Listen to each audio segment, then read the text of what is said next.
Hi there, Cami Cosper here, and I'm going to review my final presentation for social media marketing strategy. The client I worked with was Turtle Shelter Project, who is a nonprofit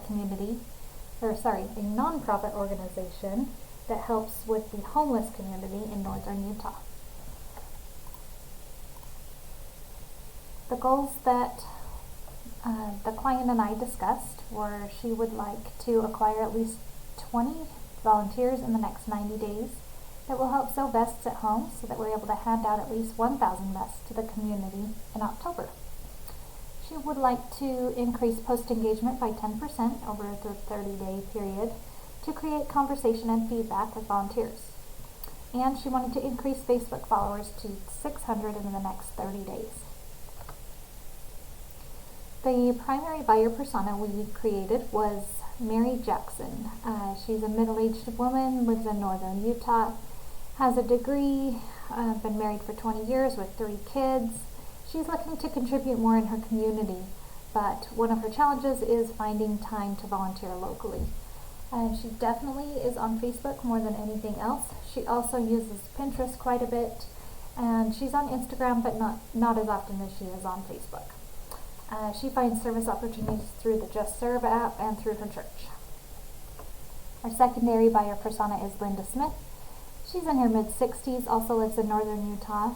She's an empty nester with her husband, and she is retired. She loves to be with her grandchildren. She loves to connect with her grandchildren, and she loves to volunteer when she can. One of her biggest challenges is staying productive. She is also on Facebook most often. She checks Instagram about once a week, not super often, and she does all of her shopping online.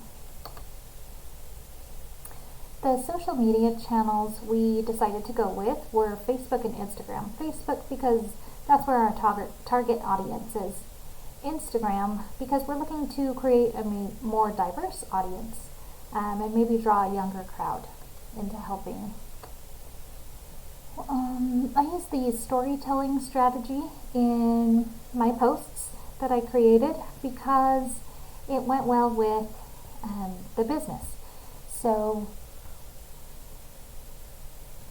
we also used utility, and that helped with kind of explaining what the organization did. For the images for my posts, I used several images from the homeless community. Text, I tried to appeal to the reader's emotions. If not, I tried to keep it informative and invited conversation. And the calls to action we used were inviting people to sign up to volunteer and donate their time. The Facebook content calendar we used, it was the exact same for Instagram other than the infographics. The infographics wouldn't post on Instagram because they're too large, so 2 of the posts didn't post on Instagram. The rest was the same as the Facebook content calendar. These are an example of some of my posts. This is post number 1 and 2. So just a text one with a picture and then an infographic for the second. Post number 3, this is the post that actually performed the best out of all my posts on this campaign. Several people commented and wanted to volunteer or asked how they could volunteer. So that was a really great post, a lot of good engagement on that one. Post number 4 I kept light. I used more of an entertainment strategy on this one to keep with celebrations for the holiday. Number 5, I did another infographic on frequently asked questions about Turtle Shelter Project. Number 6, another storytelling one there. Number 7, I also did another little entertainment one just to break it up. And number 8, we haven't posted yet because she wanted to go ahead and wait. She's still in the process of getting kits ready for people to sew at home, and she didn't want people ready to volunteer before she was ready to give those out. For Facebook, we increased page likes by 3, so not a ton, but we did have some improvement. Post reach was up quite a bit, and so was post engagement. Page followers, unfortunately, was down 33%. Instagram, we had no new followers, but we did increase our post reach by an average of about 10%. So some of the things I've learned in this class is when creating client objectives to use SMART goals. SMART goals are so helpful in making sure that you've covered all your bases, making sure that they're attainable, that they're specific enough. All those things that are created in SMART goals, I felt, are so helpful. It just makes you be able to create a better plan on achieving those goals.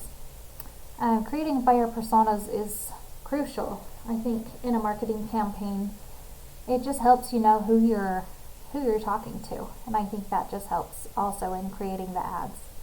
Content strategy, I think it's best to review what's best for that particular business. For mine, this one, it was storytelling and a little bit of utility.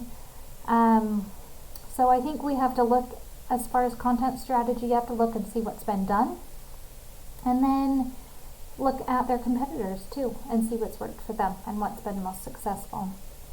Mock-ups and content calendar are so helpful to just get everything in your mind down onto, give it some form and know where you want to go with the project. And the content calendar is super helpful, especially because you can schedule the posts and then it's just done for you and you don't have to try to keep up with it as much.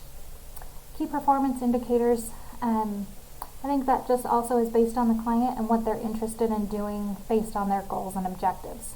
So I really enjoyed this class, and I feel like I've learned a ton about social media marketing strategy, and hopefully I've done a good job for my client.